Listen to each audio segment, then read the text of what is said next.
Hey everybody, it's me Laura, and today we're going to be doing our gourd pattern in polymer clay. Yes! So this one is really fun. I took a piece of black polymer clay here, and this was flattened out on a #1 setting on my Atlas machine. I folded it over, and then I cut it in half, and I placed the other part on top. So that is 4 layers of polymer clay on a #1 setting with my Atlas machine. Okay, so what I'm getting at here is I want this thickness. It's also 1 inch tall, so I need something that would be fairly short, but also that I'd have the right thickness. I'm going to do the same thing here to my white polymer clay, so this way then we'll have 4 layers yet again done the same way like I did my black.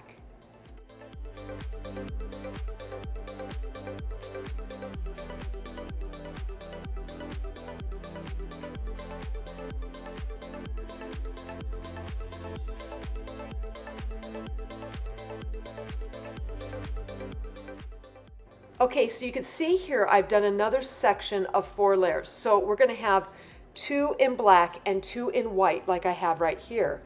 And then what we're going to do is we're going to go every other one. So like a normal black, white stack, it's just that it's going to be 4 layers on top of each other. Once I have that all together where it's black, white, we're going to go ahead and cut this thing down. I want to say it was like 1.5 inches to about 1 3/4 inches.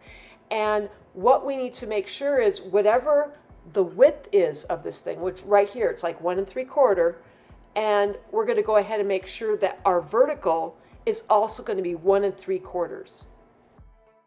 So the key to this thing is really making sure that you have a square piece to begin with. Okay, so I had to measure off the extra here, and we're going to cut that completely square.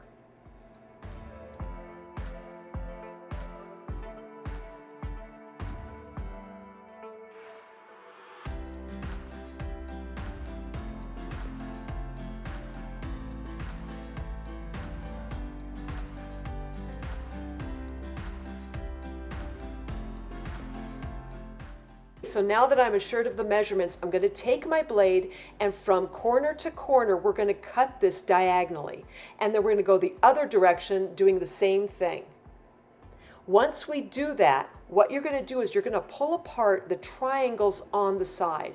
So I take it all the way apart on all 4 sides here, and once we do, we kind of flip it around. So what we're going to do is we're going to take like the white section here and flip that to the other side, and the black on the other side, and then match it up with the corresponding lines, so it'll be directly like where the black was you'll have the white, and where the white was you'll have the black.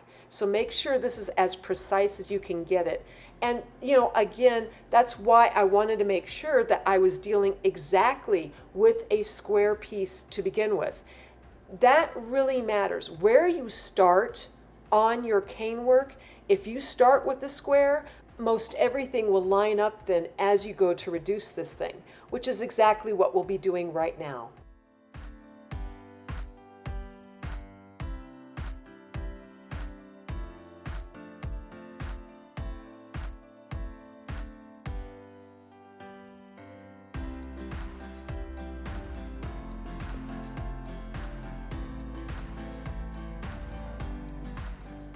And just as a rule of thumb, remember, in reduction, even pressure all the way around on the cane, whether it's square or round.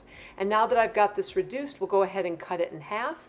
And once we do, ooh, nice. See how the lines are nice and crisp? That's because I had made sure that they lined up almost exactly at the very beginning. So that really makes the difference when you're creating cane work.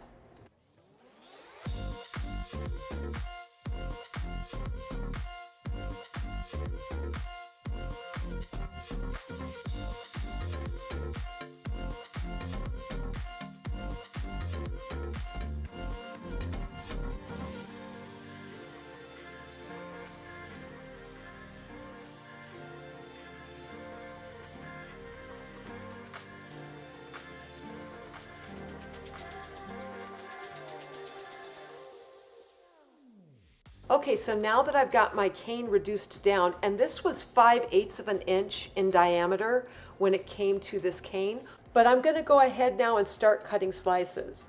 And we're going to do about 16 slices here. And yes, you're right. We're going to cut those 16 so I can bake them ahead of time.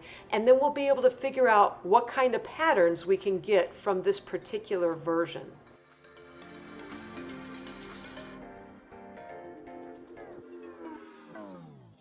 Now that we've cut our slices and we've baked them, we're going to go ahead and start arranging these into different patterns. You know, this is really, to me, this is the fun part. I mean, I need to make a whole lot more cane, but boy, oh boy, this really helps me, and it takes the guesswork out of what you're going to get when you try to put, 16, because each of these represents a cane. So I've got 16 little pieces here, each representing a cane. And if you're going to go ahead and create a pattern with these, you really want to know what you're going to be, getting in the end. And by going ahead and creating these slices, giving a representation of that, it really does help, keep you from making maybe a mistake that, oh, I don't like this cane at all. Yeah, it takes that whole thing out of the equation.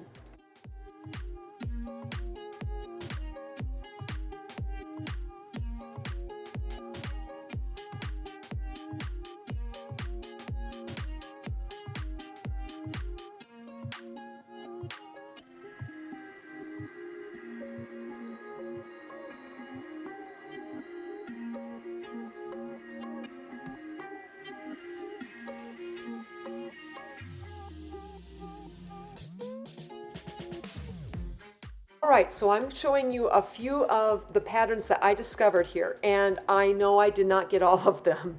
Part of this is just, after a while, you just get to the point where you're like, okay, I know there's this, and this is what it kind of looks like.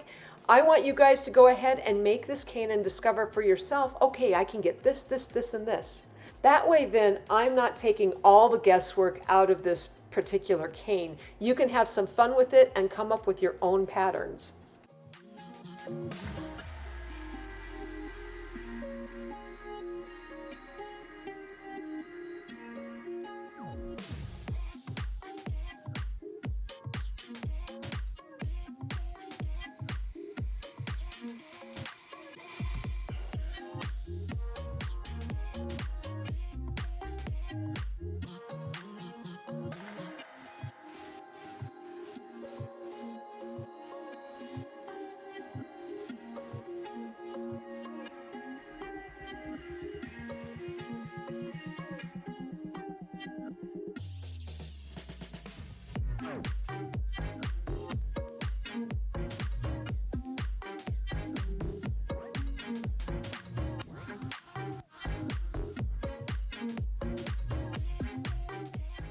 Okay, so this is an overall of the patterns I have found thus far. So enjoy creating these if you really like them, and maybe discover some of your own.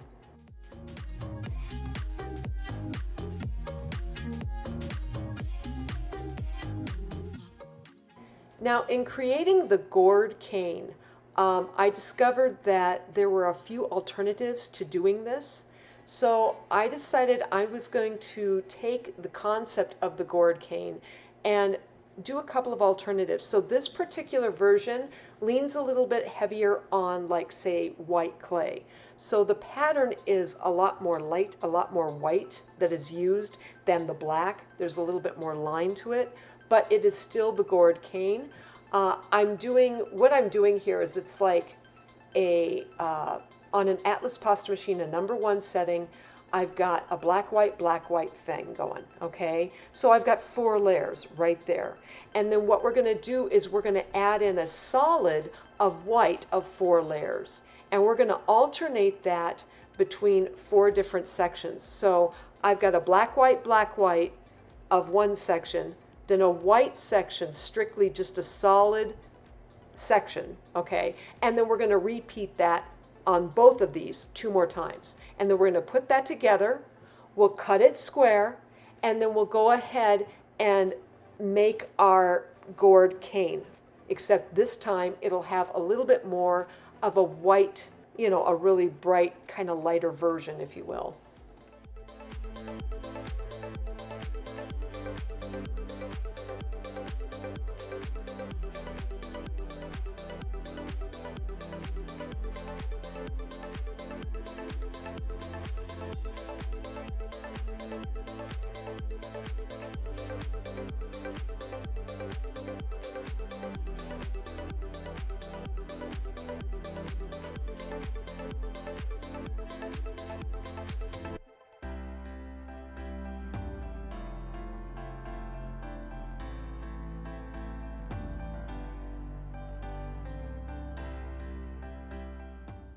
Okay, so this was 1 3/4 by 1 3/4. Again, I'm cutting diagonally in both directions, and you can see this is a lot of white. So we're going to have some interesting pieces that come from it. And try to cut down as straight as you can. I tried my best. I think I was like, okay, maybe it's off by a little bit, hopefully not. And then you're just going to make sure that it's kind of squared up where it is joined, and then go ahead and reduce this cane.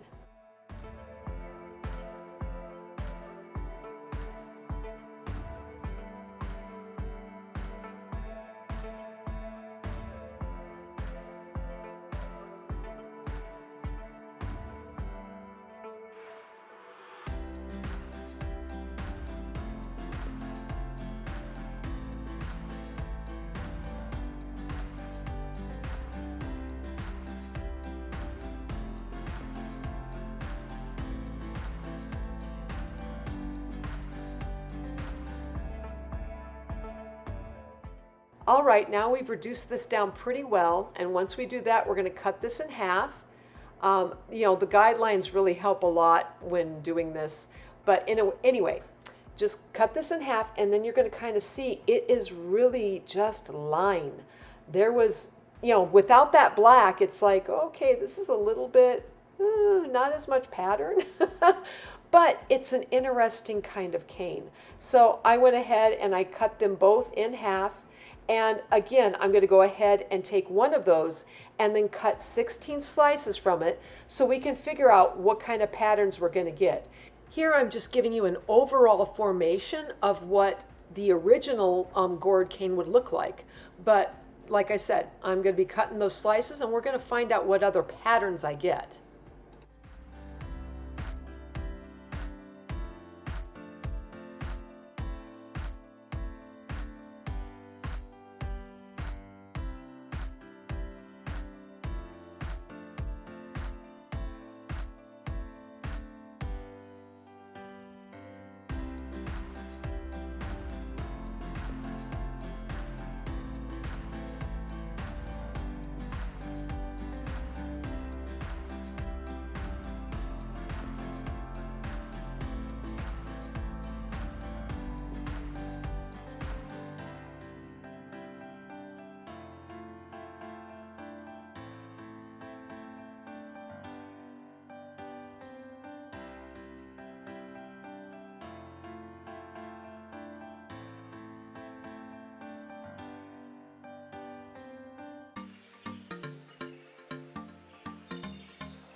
Okay, so again, here are a few patterns that I got when I created this particular version with the emphasis on the white in the Gord cane, and I tell you, it was interesting. This was not, in fact, I would say this is probably my least favorite of, really the versions that I did, but it was interesting. I had a couple like this one I really liked. And I want to say even this one wasn't too bad, but there was a few that I was like, no, just doesn't do it for me. I really liked the original version, really the best.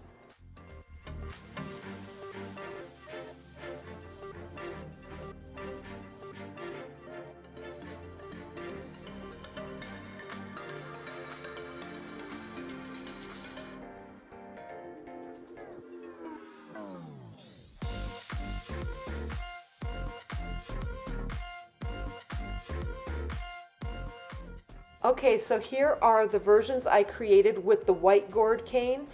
See if you could come up with a few more and what they might look like. Otherwise, let's go ahead and move on to the more dark version of the Gord cane.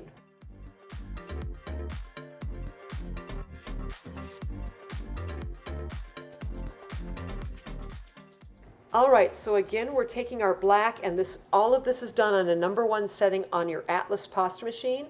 And I'm creating that 4 layers yet again, except this time what we're going to do is we're going to create, we're going to have a black, we'll have one solid black section, so 4 layers of black, and that's what I'm going to do right here. Once I do that, we're going to create another black, white stack, all on a number 1 setting on your Atlas pasta machine, except this time I had the lines running vertically on the white version. And I liked that in some regards and disliked it in others. But I thought, okay, let's go ahead, and I understood that there was another alternative to this particular Gord cane, and that was creating a stack where it would be, the lines would be running horizontally. And that's exactly what I'm doing here. I'm taking a stack that I created. I'm going to make sure it's the same thickness as my black. And I noticed I had like a little bit missing on the bottom. So I took my other stack and I thought, okay, we'll just put 2 side by side and that should do it. And that way then I'll have my height that I need. And that worked pretty good. So I don't recommend this though. I mean, really, when I look back on it, I didn't really meet up the line because it was so narrow. I thought I really probably should have just made a complete layer of it and be done. This way then the lines joined up. See, I was off by a little bit, which is also a small lesson to me, if not to you guys, like, okay, I'm not going to do that because it didn't turn out as cleanly, just as an FYI. It did not turn out as clean as it probably would have otherwise. And, lesson learned. This is one of those cases where make sure your stack is completely, precise. It was just lining it up with that narrow of a line does not always work well.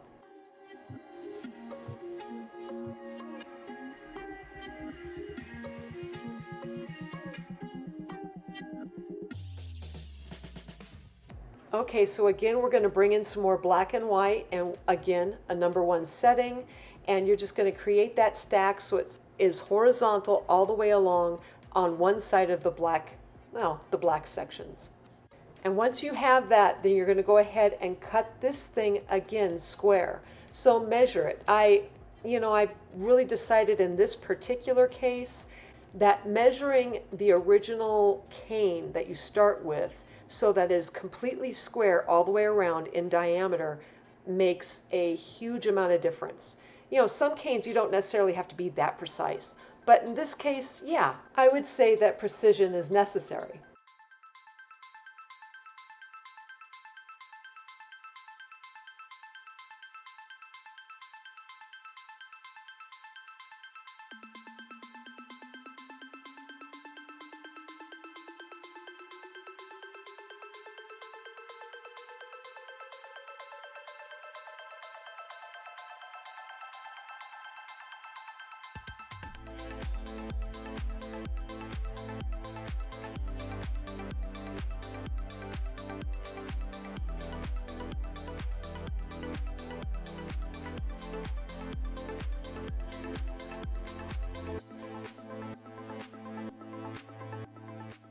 Okay, so you can tell here I'm rigging this yet again. Yeah, I probably, when I look back on this, yeah, don't do this.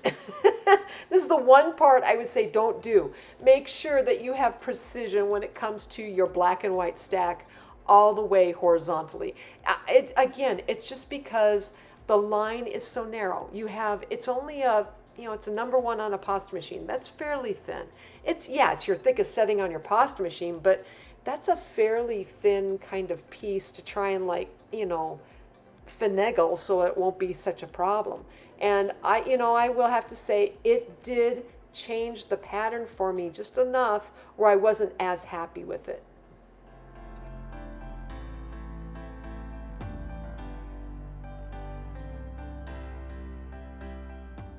Okay, now that we have it all together, we're going from corner to corner. We're going to cut it diagonally one way and then the other.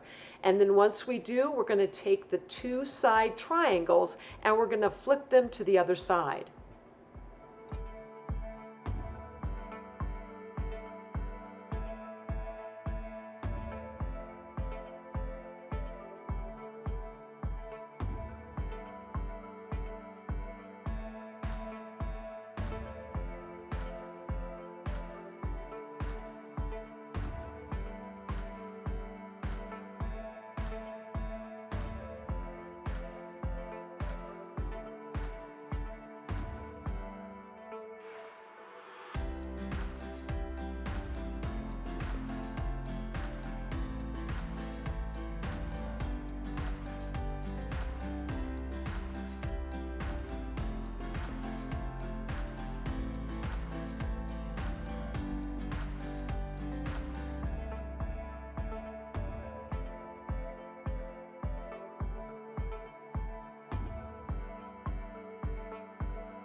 Okay, now once I got this kind of like reduced down enough, we're going to go ahead and cut down the middle, and then I'm going to start cutting again 16 slices, and we'll see what we get.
Okay, here again, I went ahead and I cut some different patterns, or I should say, I did up some patterns for you, and you can really tell the black is pretty heavy in this particular, gourd cane. I think that that black stripe, even though it was in even amounts with the white, the thing is with black, it really likes to dominate. It really likes to take over. So keep that in mind. If I was to go back and redo this particular gourd cane, I would actually take and make the black, thinner. I'd make it a thinner line. So if I made that stack again, I'd probably, take my pasta machine down to maybe a 2 or a 3 on it, and make that line thinner in the stack. I think it would actually look better too. Also, you'll notice here where I had kind of rigged the cane originally, the line is not as clean in certain areas, and that's really because I had tried to piecemeal together a partial stack. So don't really try that. Just use a regular stack, and this way then your lines are going to be decent. Okay, so here's an overall of the black gourd patterns I got, but let's go ahead and mix it up just a little bit more.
Okay, so the original cane I really liked, but I thought, you know what? What if we went ahead and changed it up entirely and intermixed the different canes? So, like, take a little bit of the white gourd cane, a little bit of the black gourd cane, and the original, and make some different patterns with them and see what I get. And that was fun. I don't even want to guess how many different patterns you can get here, but you know what? I'm sure it till the cows come home, right? Till the cows come home, which could be never. At least in my case, yeah. Okay, so anyways, go ahead and mix up some of these, patterns. I'm right here, I'm using the original and the white, but I'm gonna also bring in the black one, and you can see some different patterns that I came up with.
Okay, so in this section, you're going to be seeing a lot of the gourd canes where I intermix the black gourd, the white gourd, and the original gourd pattern.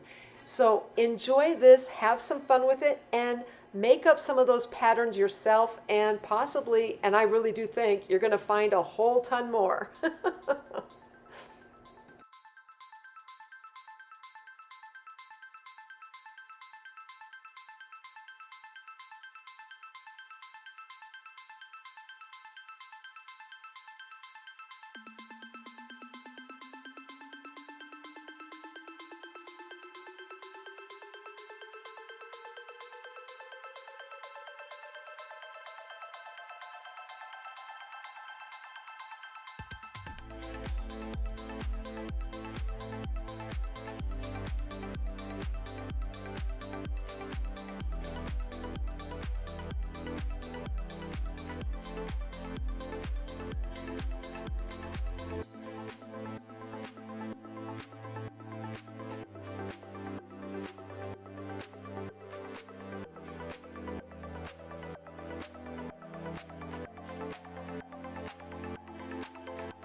Okay, so here are some of the patterns that I picked from that I liked in this particular section.